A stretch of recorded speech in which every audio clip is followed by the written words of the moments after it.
Welcome to the Table Leadership Podcast, where everyone is invited to pull up a seat, and all leaders have a voice to contribute to the conversation. We're glad you could join us today. And now, your host, Cyon Edgerton.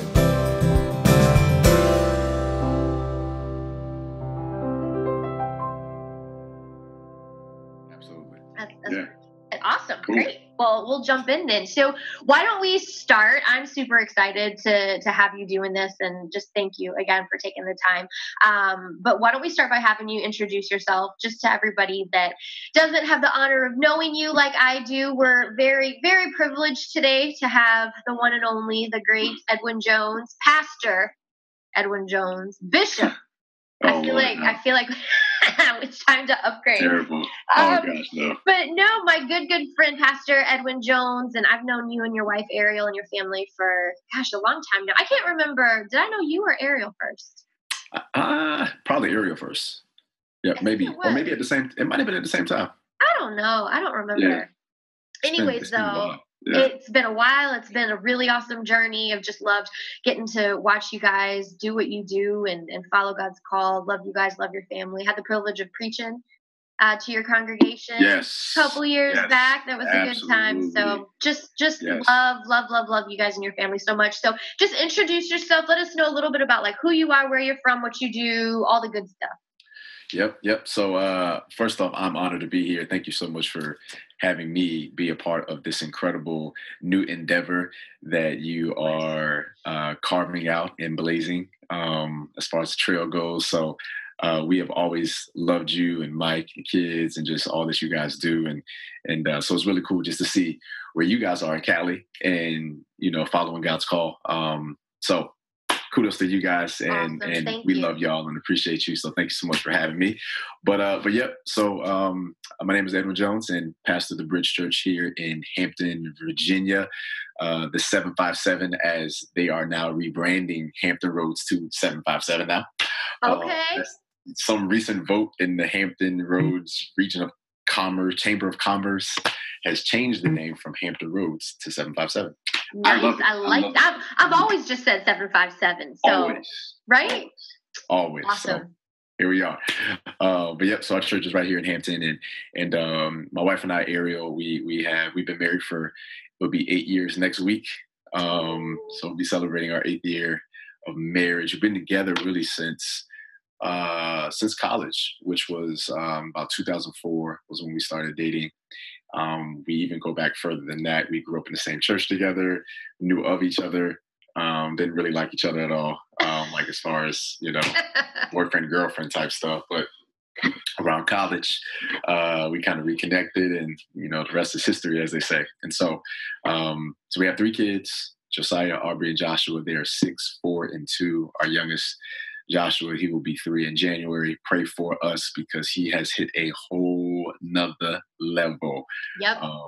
My wife was just telling me earlier today about a Walmart interaction that the 2 of them had, where he was just throwing a tantrum in Walmart. I don't want to get in the basket. Oh my gosh. Just rolling all over the place. And pray for us right now. It's a whole thing. It's a whole thing. Everybody talks about 2, and it's like, man, they don't prepare you for 3. Man, what? Yeah.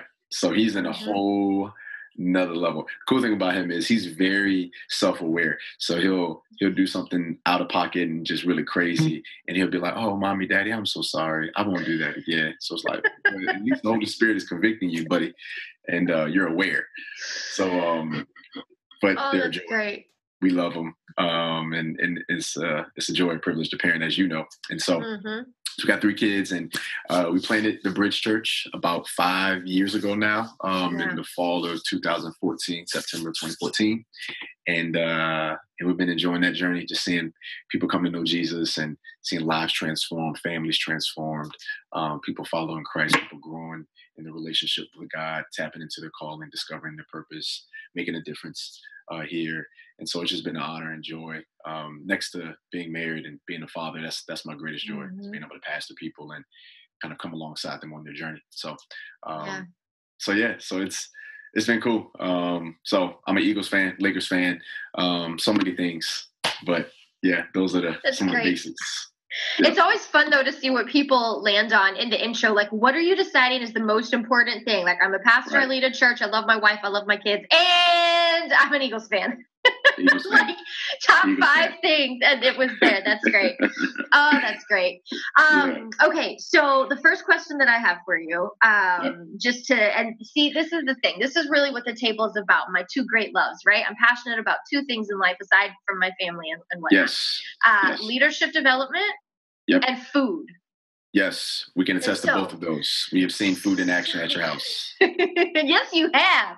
And so this is why it's the table, just gathering people around the table and just having conversations and, just telling everybody, inviting them to pull up a seat. So the first question that I always ask everybody is, if we were gathered together live right now, not virtually, what would if we had a bunch of people, young leaders that we were getting together and just wanted to invest in them and develop and all that. But more importantly than anything else, what would we be feeding them? What would you be serving us if we were actually together with you? If I was cooking the meal? Sure. Or, your favorite meal that someone else cooks. Give me both. If you were cooking and if you just had to serve us something. If I was cooking, I would prepare breakfast, brunch. So nice. Waffles, pancakes, blueberry waffles, somewhere along there. Bacon.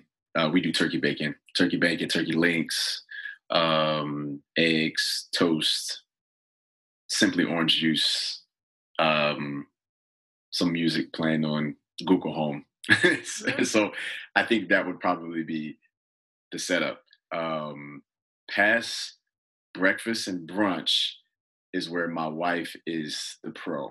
So, dinner I can do, lunch I could do, but that's not my strong suit. So you might get some frozen chicken nuggets and some frozen tater tots.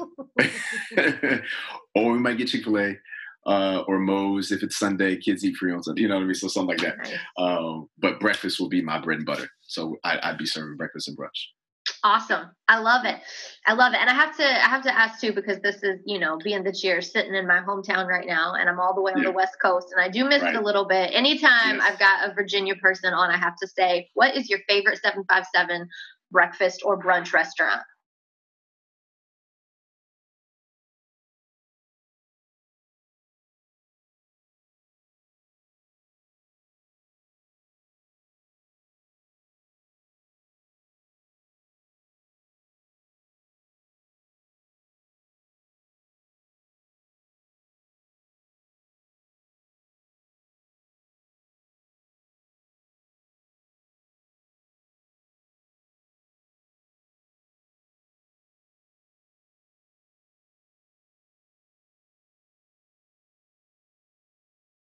First watch.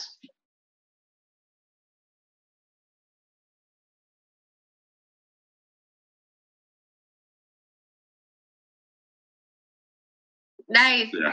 Man, I have to see if we have one of those out here because I do love First Watch. First Watch. And they are the ones who started my ongoing love affair with avocado toast. I haven't had that before.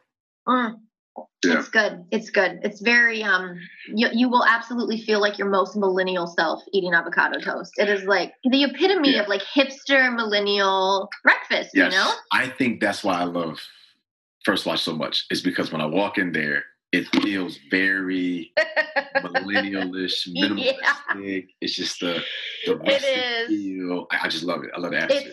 They're super relevant. They do a good job at that. Yeah. Yes. Awesome. Yes. Okay. Well, we could talk food all day because it is, like I said, one of my great loves. But going back to the table again, now that we know what you would be feeding us, what is it that you bring to the leadership table? Oh, man. That's a loaded question. I feel like, any person who's in any type of a leadership role, you never want to kind of like talk about yourself. I know. But and I want to say too, why I asked that question, because, and I know you, and I know your heart, and you are, one of the like top 5 most absolutely humble people that I know, which is why I wanted to have you on here. But I think too, what I see with so many leaders is they really struggle to accept the gifts that they have and to be able to say in, a legit but also humble way, you know what? This is what God has given me, and He expects me to use this gift, and I have a responsibility to steward what's been put in me. So I want to affirm and acknowledge what you're saying, that it is really hard to talk about yourself, especially with a question like that, like, hey, what do you bring to the table? But I ask that intentionally, so that, we can really model for other leaders, what does it look like to be able to humbly say, you know what, this is what God has put in me, and here's how I'm using it in this season. So I want to affirm that and just say, I love your heart. I love your humility.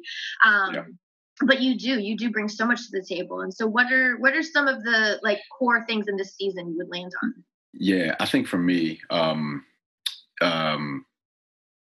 of the things, this is something that I kind of replay in my mind, like every so often in different seasons of life. I remember I was playing basketball in my high school. I went to Princess Anne High School, played basketball there for a few years. And one of the guys on the team, he always he gave me this moniker and kind of this nickname. And he would always call me Get It Done Jones. And I always be like, man, what do you mean by that, man? He was like, man, like, you always had this mentality, like, whatever it takes, we're going to get it done. And I was like, oh, okay. I mean, cool, whatever. And so I didn't really think too much of it back then in high school. But through the years, it's almost like God's kind of like always reminded me about that, and just different moments, different pivotal moments in my life, whether it's ministry, whether it's personal, whatever the case may be. But he kind of always reminded me of that, which, even for me, I kind of realized, like, I've always had this, I think, ability that God has given me to almost have like this, sometimes to a fault, like a stubbornness. I kind of think of when God tells, I think it's Ezekiel, like I'm going to make your head as hard as flint, and like just creating this courageousness about you. I think that would probably be the word if I was to summarize and put it in one word. It's just like having that courage, just to step out and to not be moved or swayed by what others may think, what others may say. Not that you're not aware of those things, but being clear, like, this is what God's called me to do, and this is what I'm supposed to do. We gotta get it done. We gotta do what it takes. And so I think for me, that's kind of something that I've tried to lean more into through the years.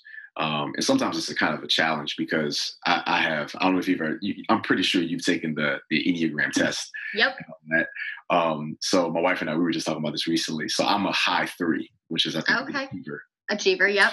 Right. And so I wrestle with that sometimes, because like that perfectionist sometimes in me will almost kind of lead me, I just said it the other day, to like decision paralysis, where like I want to be so perfect with it, and I want it to be like just straightforward and get it right, to the point where, like, if it's not right, I won't do anything at all.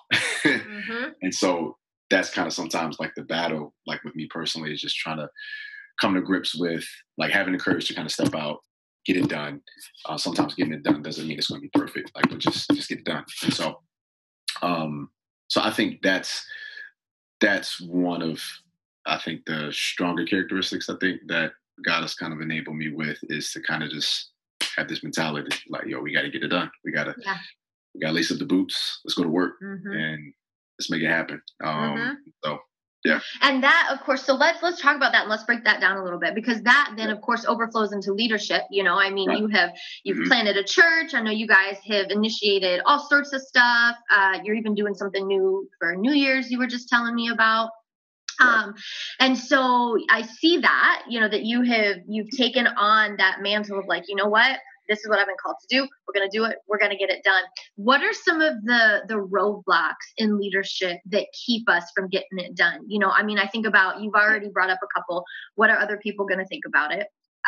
even just our natural wiring. Like I'm with you. I'm an Enneagram 1, which is the perfectionist. And I'm like split evenly between a 1 and a 3. And so you talk about decision paralysis. Like I get it. You know, Mike jokes like we'll go out to some fast food restaurant that I've ate at a million times, and I'll still sit there for 20 minutes looking at the menu because like, but I gotta pick the right thing to eat, and I can't make the wrong decision. You know, and so yeah, decision paralysis is totally real if you're wired as more of a perfectionist type person. There's that fear of what other people might think. Even just that. I mean, gosh, sometimes we are our own worst enemy with overthinking or worrying about things. So what are some of the roadblocks that you've come up against that sometimes can make it difficult to be a get it done person? Well, I think sometimes, you know, obviously, I think critics, people, opinions, you know, all those type of things. I think different voices, I think, can sometimes be kind of a stumbling block sometimes and a speed bump, if you will, to getting things done. Resources, you know, lack thereof. Sometimes maybe it's even too many resources because you have too many options at your disposal, so you still don't get anything done. You know what I mean? And so I think voices and resources, it could be kind of looking at yourself and abilities and kind of saying, well, I don't feel like I have what it takes to be able to do this, or whatever the case may be. It could be time, you know, like, okay, I want to do this, but I don't really have the time to do it, you know? And so I think the list is varied, and it just can go on and on and on. I think there will always be something that will potentially hinder you from doing what God is calling you to do, and the things that, you know, you feel Him leading you to do. There will always be something of some sort that you have to kind of press through, trust God, get over to an extent, and move through. So let's break a few of those down, because some of those are really critical. So you talked about just, you know, other people's opinions, the critics, worrying about what people will think. And that's human nature. You know, I mean, I don't care how you're wired, on some level, that concern is always there. But on the flip, you know, so there's the not worrying about what people will think. But then on the flip side of that, there's, you know, also as leaders, having voices of wisdom speaking into our lives. And I know that you're a growth-oriented person. I know that you're all about mentors and following after other people and having people speak into your life. And so what does it look like for you? What's the wisdom or discernment that you use to figure out which voices are going to speak into your life, which voices are going to get access that you will listen to and take seriously, because you know that that's part of, you know, the voice of God ultimately speaking into your life? How do you kind of disseminate between, you know what, these are the voices that I don't need to concern myself with, and these are the voices that are actually going to speak into my life because they have really critical things to say that will actually push me further into what God has called me to? What does that process look like for you?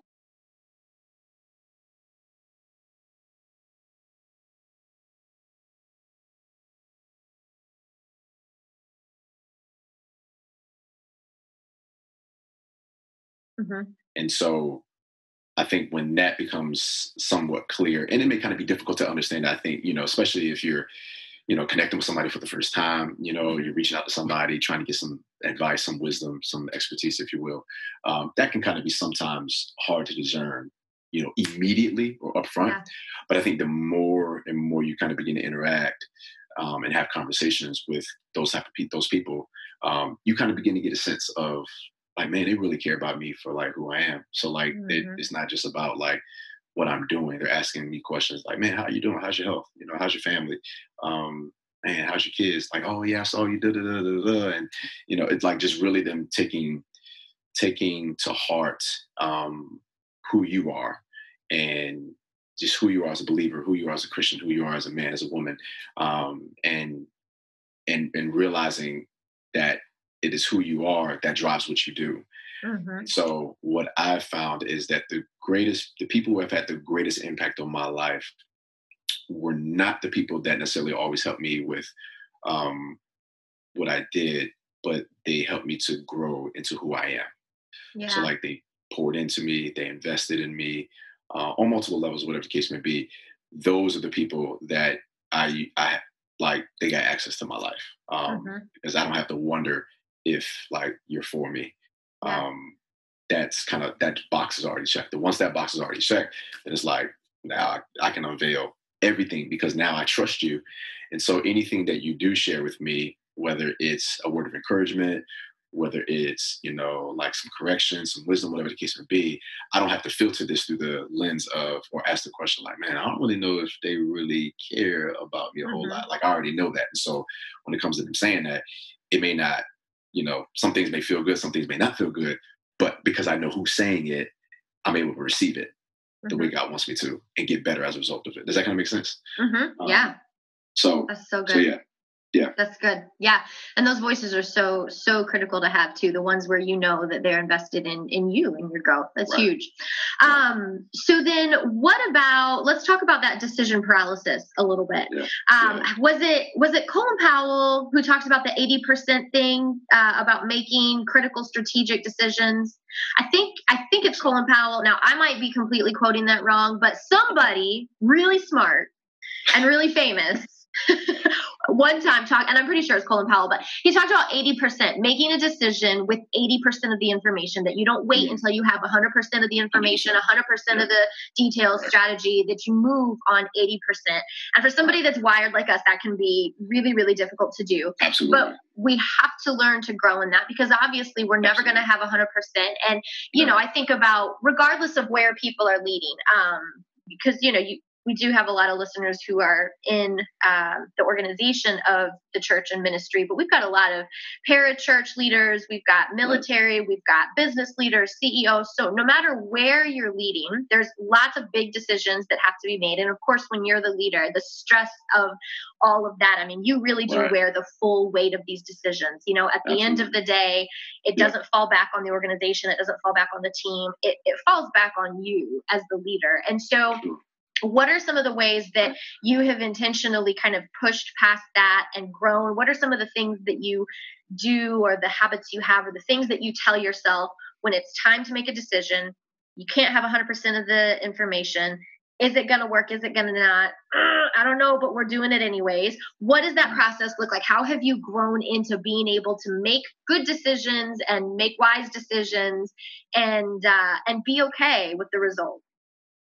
Yeah, I think that's been a journey for me, especially I think over the past 5 years since we've kind of planted the church.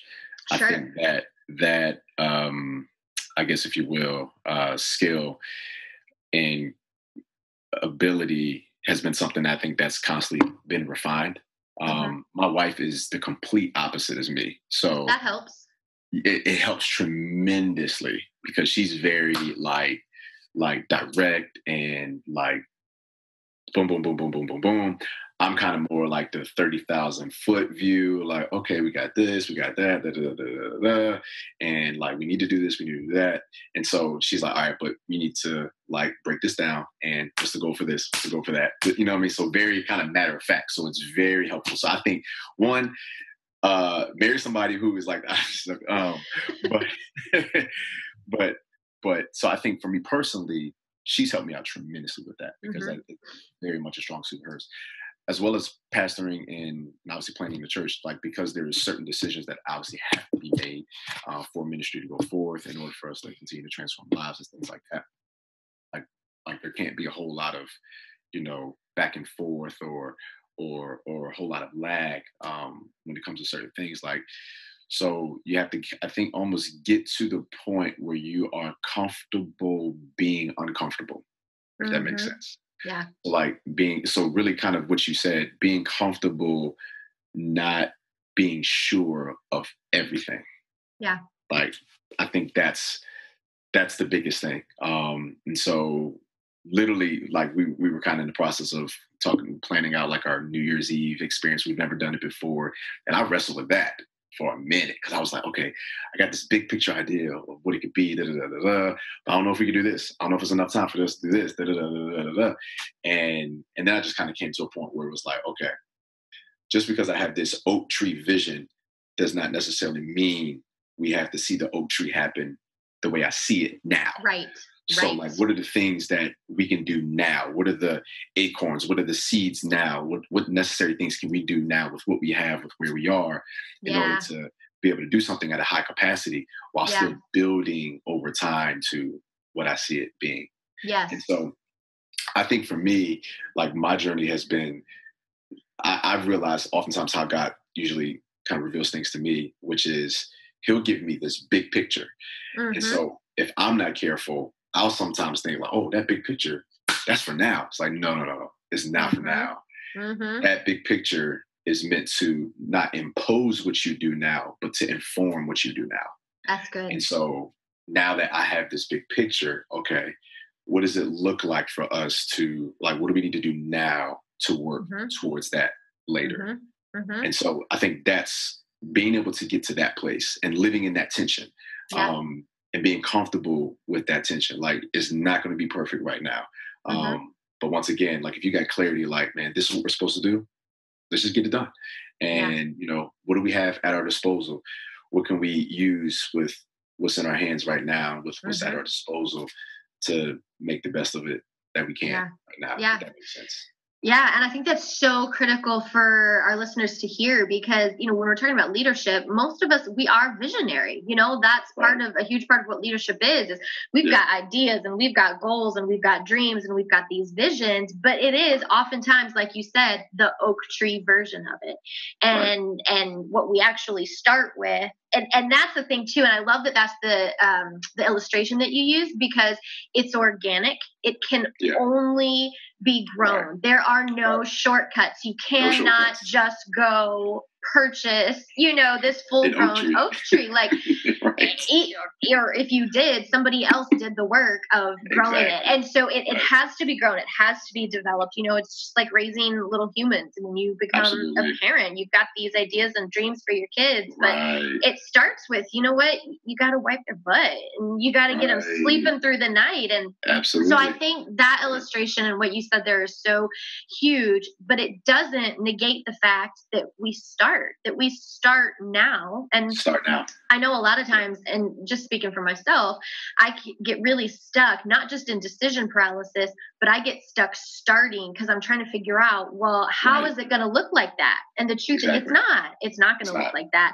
I'm going to start right here. And oftentimes having that oak tree vision is great. But the step that we forget about is the strategy, walking backwards. Okay, so before it's an oak tree, it's going to look like this, and then it's going to look like this, and then it's going to be this, and it's going to require planting and pruning and tending and nurturing. So I think that's huge. What you said is remembering that we start now with what we have, and that eventually it does become the thing.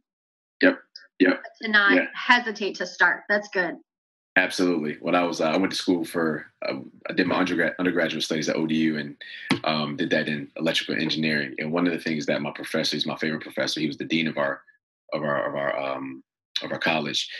One of the things that he said was some problems you will have to solve by doing reverse engineering. So like you're going to have to start with the answer or start with the end and work your way backwards. Yeah. And so that's always stuck with me. So much of how I even approach ministry is oftentimes from an engineering perspective, like very analytical, very, pinpointing things, just thinking through things, sometimes to a fault because you overthink things and you don't get anything done. Decision paralysis again, you know what I mean? And so oftentimes that's helped me a lot where it's like, okay, I see this. So let's now work backwards and kind of figure out, all right, God, what are you calling us to now? Like we see where you're taking us and I see what you want me to do later, but what do I need to be doing now that will contribute to that? And so I think that's oftentimes the biggest tension that we wrestle with because we'll get this big idea. Oh, I see myself doing this and I see myself doing that. I see myself having washboard abs and Dwayne The Rock Johnson body, right? That's your picture. Awesome. What do you need to do now? That's going to contribute to that. So that means you need to change up your diet. That means you probably going to have to wake up and you may have to do some 2-a-days. That means you got to be ready to throw up sometimes. You got to be ready to endure the soreness. So there's so many different things that go into what we see that we don't see. I think a lot of times as leaders, because, leadership is not one particular type of person.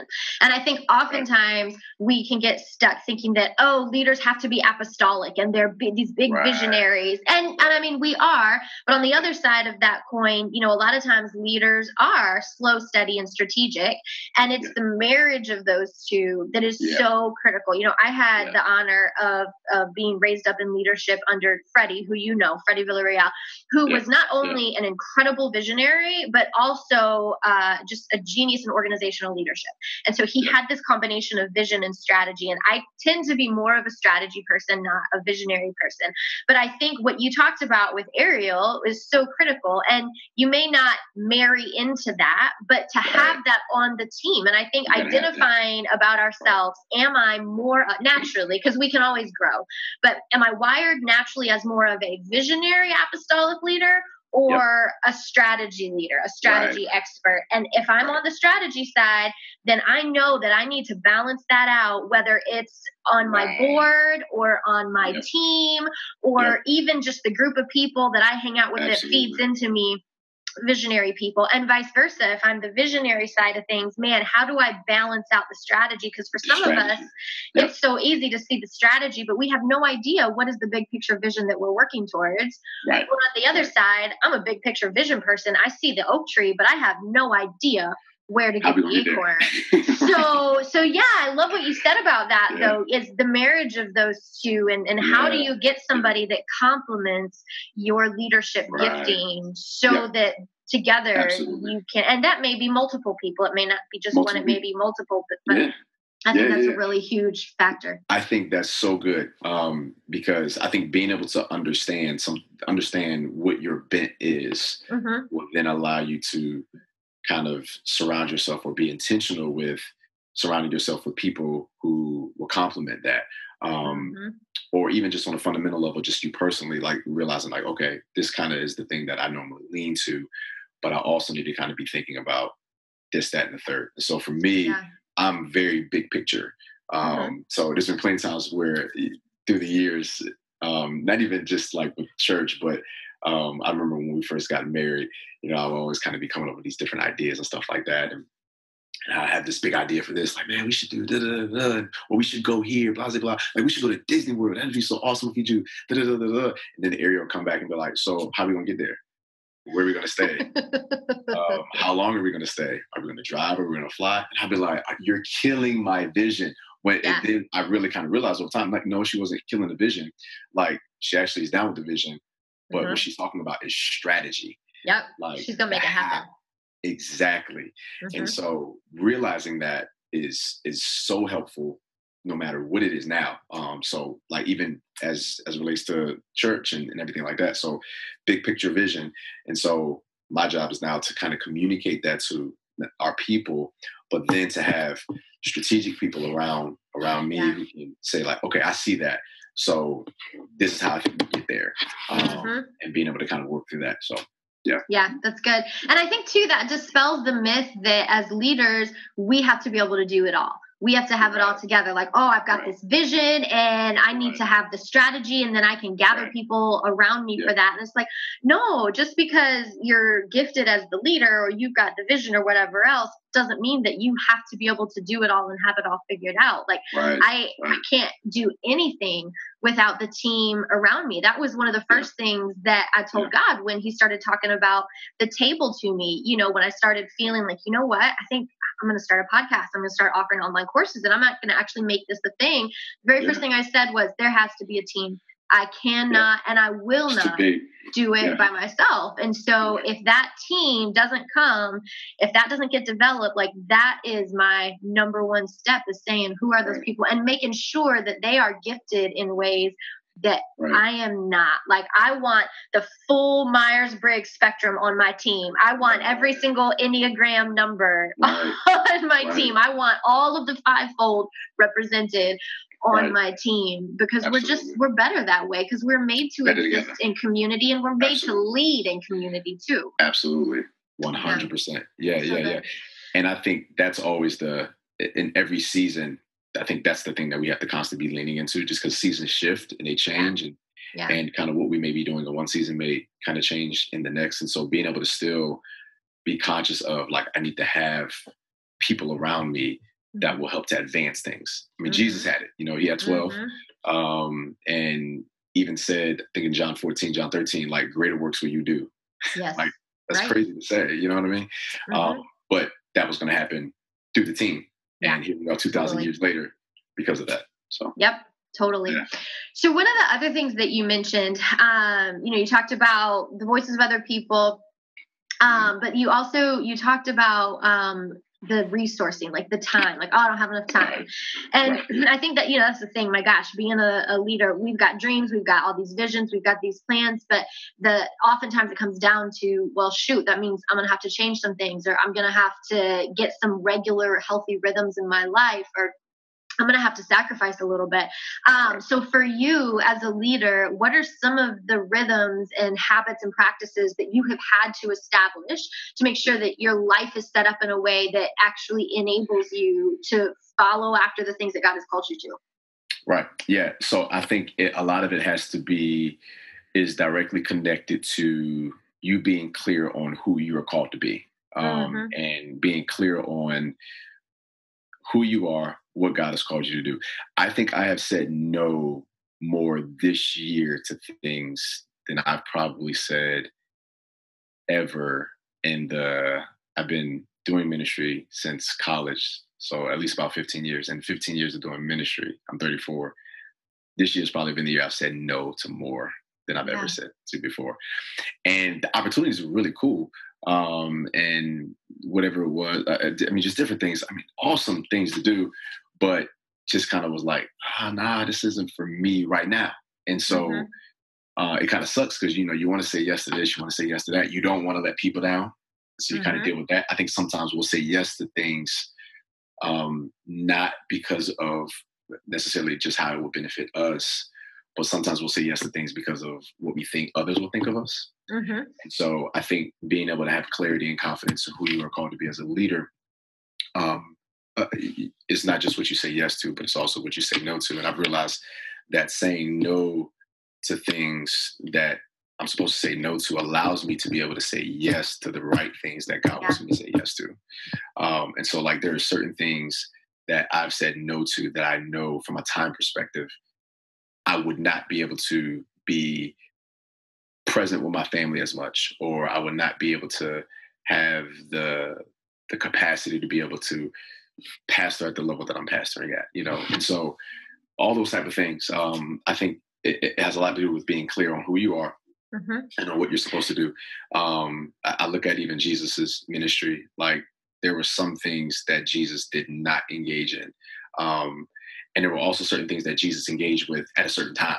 So, I think about Lazarus and as he was sick and pretty much on his deathbed, and word gets to Jesus that Lazarus, the one you love, is sick. Jesus stays where he is for another few days. It's like, all right, cool. Thank you for telling me. Everybody's like, what? What do you mean? And so, but him saying no in that moment, that was actually a pathway to him being able to reveal himself to them in a way that they would have never seen him in before. Yeah. So being able to I think those are the type of rhythms that as we're able to implement and establish in our lives, they allow us to be able to flourish at the level that God wants us to flourish in. Daily routines, whether it's, how I start my day, how I end my day, taking care of myself physically, mentally, emotionally, spiritually, all those type of things. I think all that has a lot to do with being clear on what you're supposed to be doing. And what you're not supposed to be doing. So I don't know if that kind of answers your question or not. No, it does.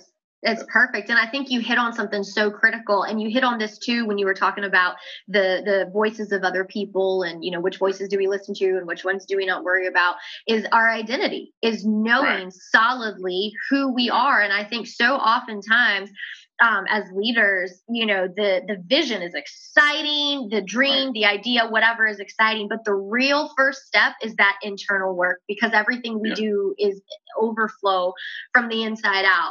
And so if we're not starting with that internal work of really solidifying our identity and knowing whose we are, then our worth and our value gets from what we do. Because you talked about that. You said that the voices that get to speak into your life are the ones that value you for who you are, not what you do. And those two things are separate. And as leaders, I think sometimes it's so hard for those to get intertwined, because the things that we're doing, they are important and we are passionate about them. However, our identity has to come from knowing whose we are and who we are. And I think that is that, you've mentioned it a couple times, the identity piece, and it's just the core foundation of, not letting the other voices affect us, being okay with something changing or with failing, that decision paralysis, that personality that we have that says like, oh my gosh, it's got to be right. It's got to be perfect.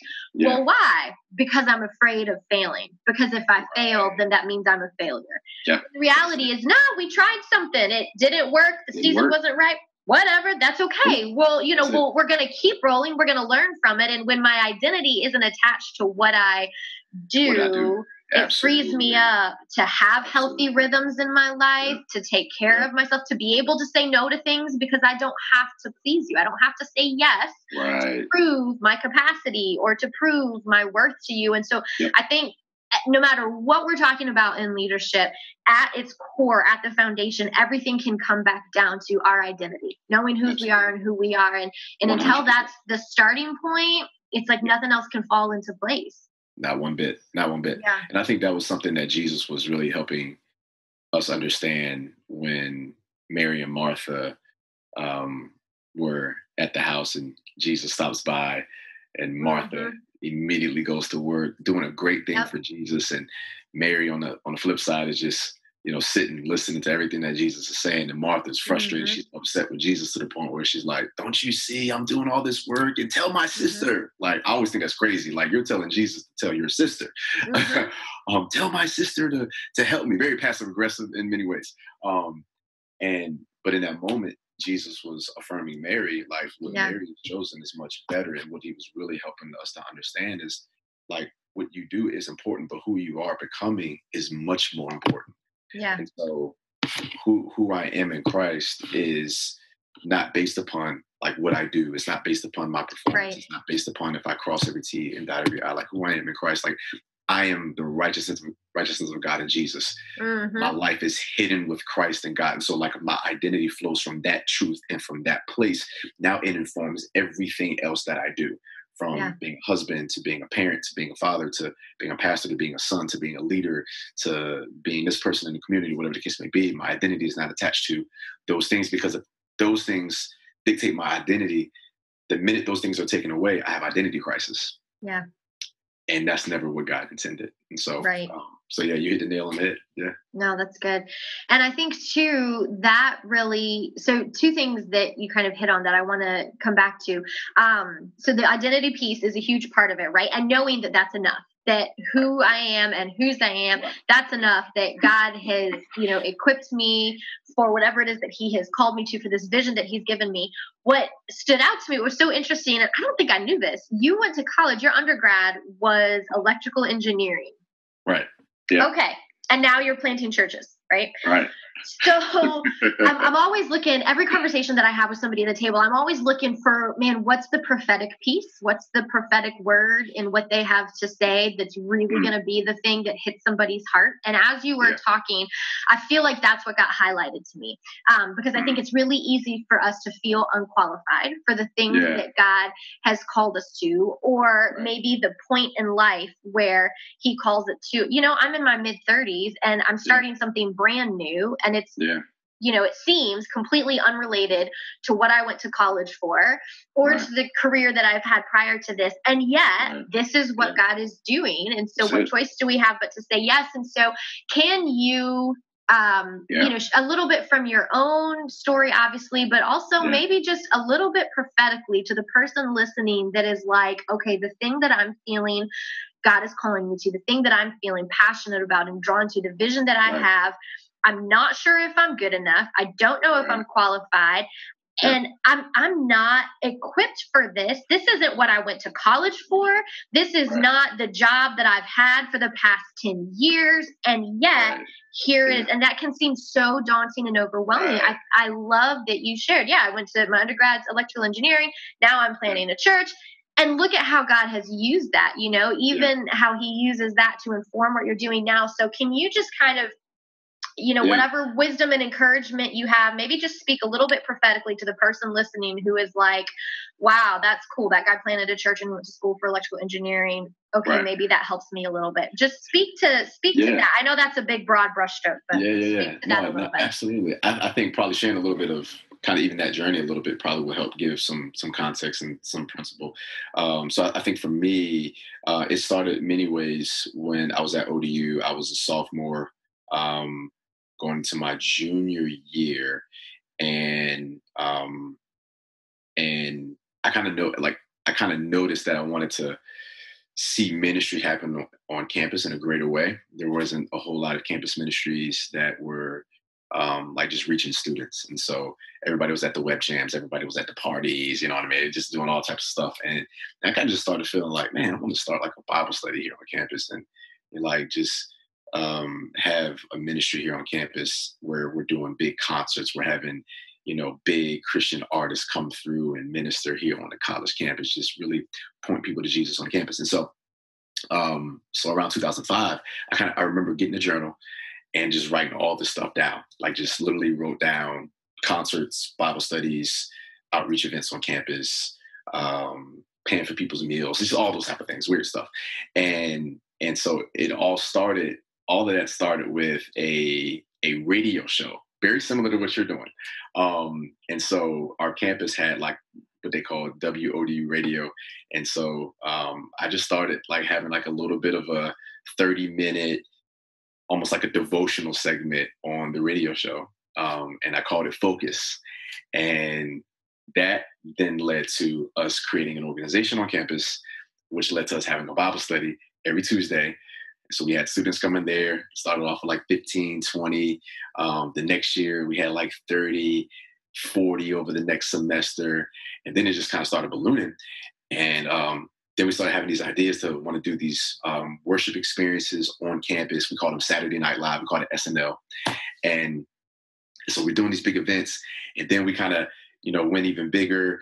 And we're like, yo, let's bring the truth here.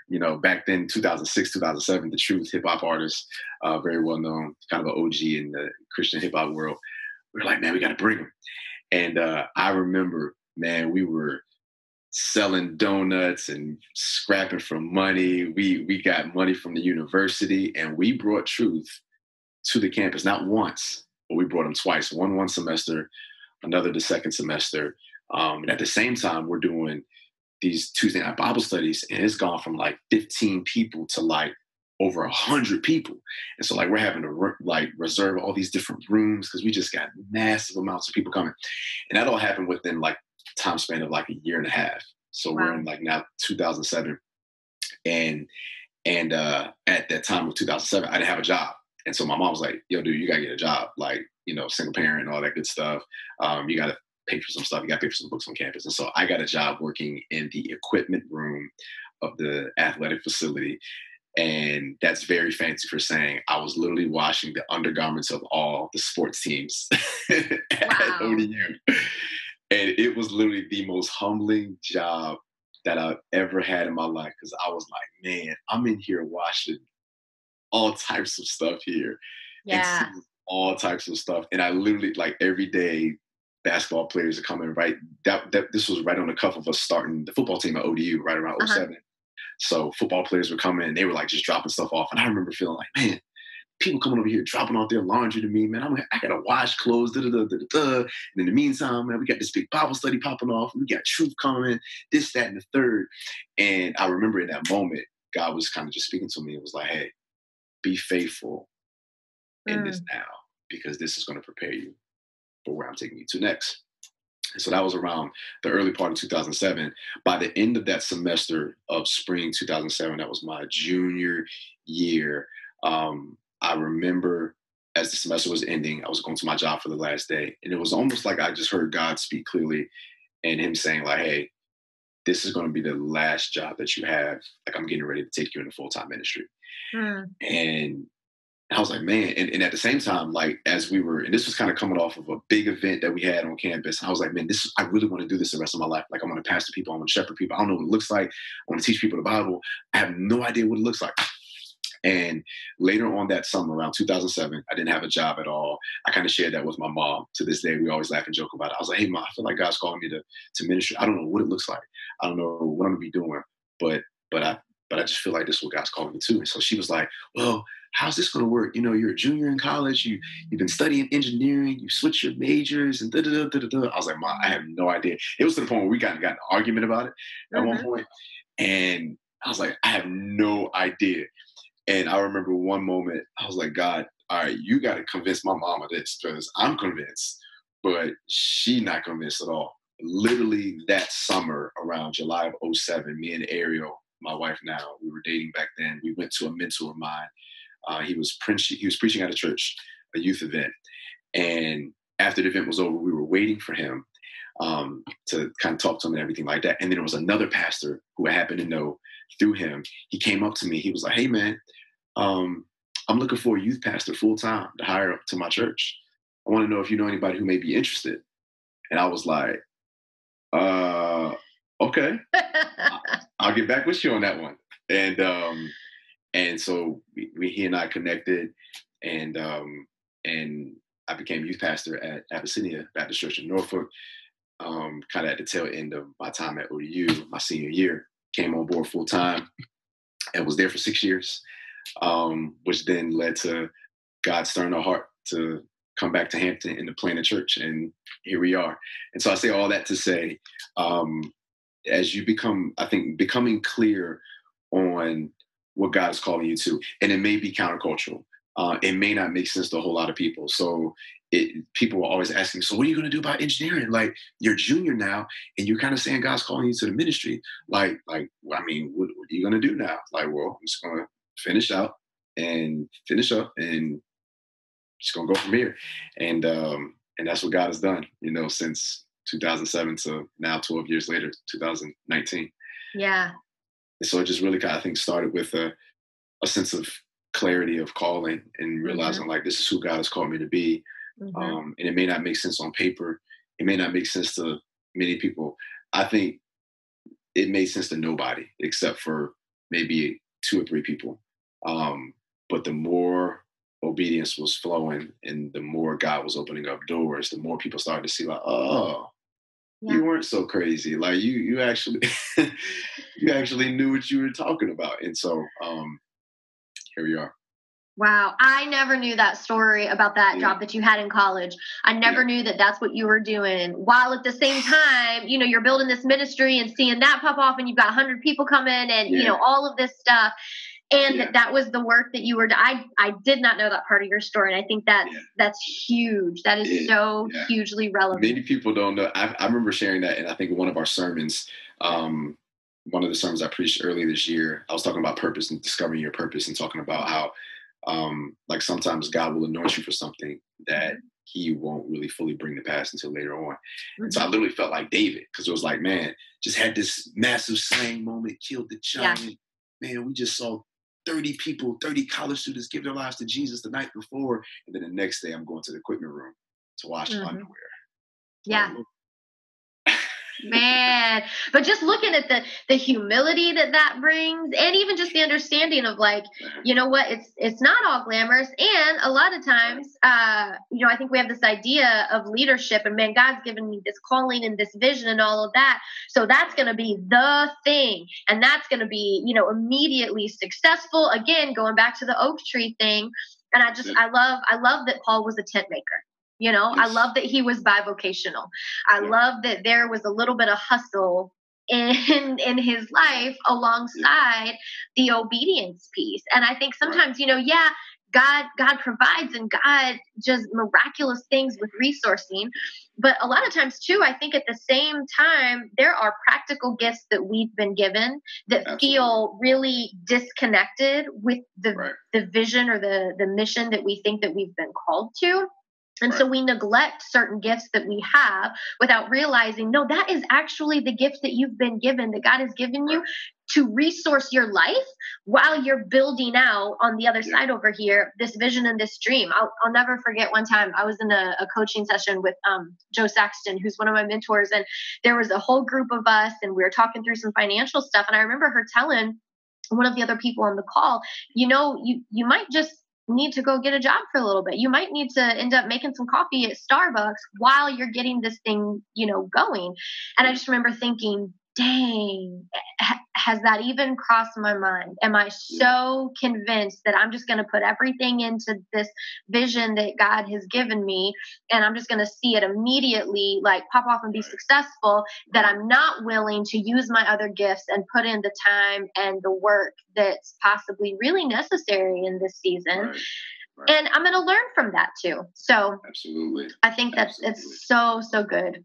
Yeah, so good what you share. I love that part of your story too, man. I didn't know that, and that's really cool. And I love too what you did with where you were. Jill Briscoe talks about how your mission field is between your own 2 feet, and I love that that's where you started. Like right there on your college campus with the burden that you had been given for the students around you, and all of a sudden to see what God did with that, like obedience to where our feet are currently planted, even if the big oak tree vision is for something else somewhere else. Ultimately, it starts with where are my feet planted right now, because that's my mission field. And can I be obedient and faithful with this right here? Because that's sometimes, I really honestly believe that our current faithfulness and obedience is what God looks at to decide, hey, are you ready for me to take that acorn and get it sprouted? Right.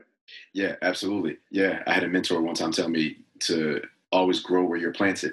Yep. So wherever God has planted you, whatever season he's planted you in, whatever job that he's planted you in, be faithful with that. Yes. I had another mentor tell me that the things that God blesses is when we are FAT. And it was an acronym. He said, faithful, available, teachable. Can you be faithful where you are? Can you continue to make yourself available to what God will want you to do? And can you maintain a teachable spirit and a humble spirit and a humble posture? And a teachable posture where you are, because that is the pathway to promotion. So David went and he was anointed king in 1 Samuel 16. Not too long after that, he goes, defeats Goliath, cuts off his head. He's right back at the pasture. Yeah. Not in the king. Yep. Not king. So he's anointed king, but he doesn't become king until later on in 2 Samuel, And so like there is this journey, I think, that God takes us on, where even though he's maybe revealed the promise, like the distance between the promise and the fulfillment of that thing is that preparation. And that's often the times that's the stuff we don't like to kind of go through. So for me, even in that season, it was the equipment room. So it's like, yeah, man, you're going to preach and like 30 people getting saved. And, hey, man, you guys got truth coming, man. That's awesome. Like, hey, go wash his underwear right quick. Man. What? And so even now, so it looks different in this season, but it's the same principle. So it's like, like, man, you guys just did At the Movie series where like numerous people gave their lives to Christ and numerous people were reconnecting with the Lord, but you still got to go home and chase this little blessing called Joshua around the house. Exactly. There is nothing that will keep us as humble as parenting. Right. Oh my goodness. And so faithful, available, teachable. And so even though the seasons may shift and it may look different in one season, that principle, it stays the same. It stays the same. And I think that in many ways it keeps us humble. So that way, when you have these massive Goliath mountaintop moments, if God does not take you through that refining process, you'll just think that that's all there is. Yeah. And that's what leads to pride.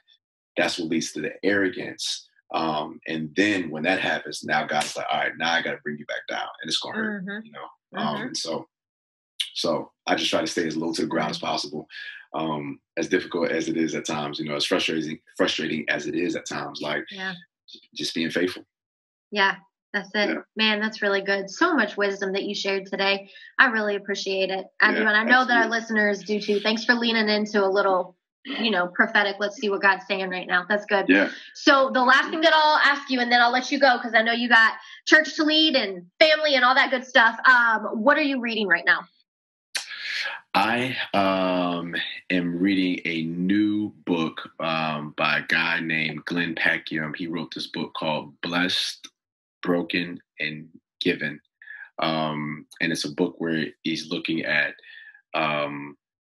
the communion elements and the bread and the wine, and talking about how oftentimes the thing that Jesus has in his hands, like the process that he takes that through. So there's a blessing process. There's a breaking process, kind of very similar to when Jesus fed the 5,000, but then there's also the giving process. And so like we like to go from blessed to given, but in that middle is the broken. So like there are some things that God has to break in us before he can actually use us. And so I'm reading that book right now. It's an incredible book. There's another book I'm reading kind of more so on like organizational excellence, things like that. It's called Excellence Wins by Robert Schultz. He is kind of, I think, not the founder of the Ritz-Carlton, but I think he's the CEO of Ritz-Carlton. And so that's been a very, very different type of read, but a good read because it just really talks about excellence and how you can grow and thrive in excellence. And so I think even from a biblical perspective, it's like, man, I want to be better about that. I want to honor God with that. And so those are the typical books the two books that I'm really kind of diving into. I just finished a book called Simply Christian by N.T. Wright. So it's kind of more on the theological side. And so I try to read a little bit of everything at the same time to kind of work different muscles spiritually. So I'm reading organizational things, spiritual things, theological things that are very dense, cultural things. Another book that I'm reading is Woke Church by Eric Mason. And so just try to get a good variety of things. Yeah, awesome. Well, we're going to include all those titles in the show notes. So if any of those stood out to any of our listeners, they can grab them and take a read. But we just want to thank you so much for being here today, for giving your time and sharing your story and your wisdom. We just pray, blessings for you and the church and Ariel and your family and everything you've got going on. So thanks so much for taking the time, man. Absolutely. Thanks so much for having me. Honored to be here. Can't wait till next time. I'm excited. This is going to be big.